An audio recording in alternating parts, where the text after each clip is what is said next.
hostage-taking kanina, ang video na inyong napapanood ay kinukunan po ngayon sa mga oras na ito mula sa kinaroroonan ng mga sniper. Kung inyo pong maalala kanina, yung sniper ang bumaril sa mga gulong ng naturang bus na yan, kung kaya't ang bus ay napahimpil, napatigil.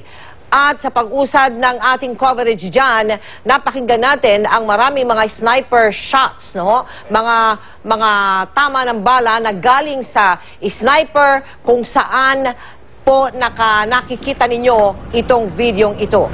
Samantala, malapit pa rin dyan si Mike Enriquez. Tawagan po natin si Mike. Mike?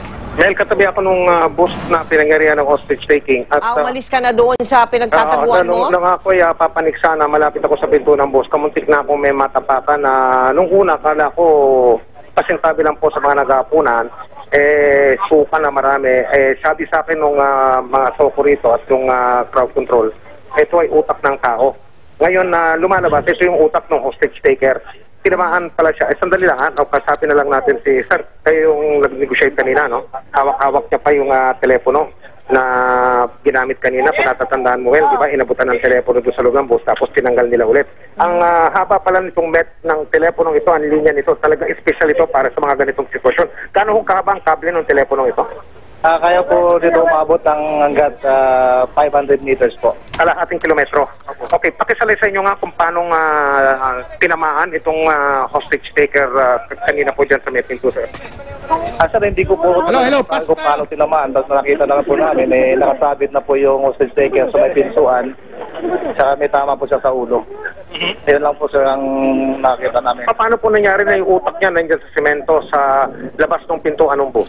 Actually, sir, hinila na lang ng mga first responder natin yung hostage taker para madala dito sa baba. Saka ano pa rin natin sa basic natin na ginagawa bilang police SOP.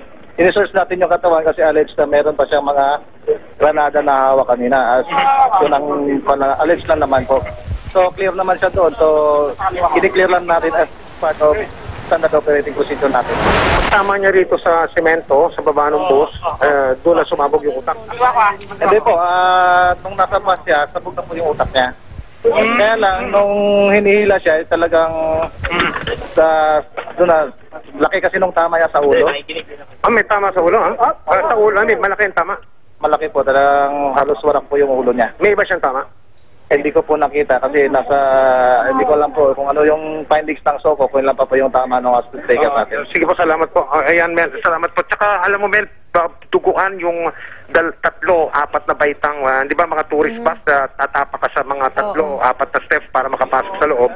Lahat yun, puro dugo, Mel, kulay pula. Wasak na yung mga salamin nitong bus ito. May mga operatiba pa rin sa loob na sinasaliksik ang bawat sulok nitong bus. Kasi nga, merong balita kanina na may granada itong hostage taker. Pangalawa, standard procedure to. Tinitignan nila kung may tinanim ito na mga eksplosibo. Tapos, hanggang ngayon, dito sa kinaroroonan namin, may bahid pa nung amoy nung tear gas na nalalanghap kami dito. Ganong katindi yung pagtirgas dito sa bus na ito. Mga ilang minuto. No? Mike, excuse me, Mike. Samandali lamang, babalikan ka namin dyan. Sige. Samantala, wag ho kayong aalis dyan. Magpapatuloy pa ho ang 24 oras.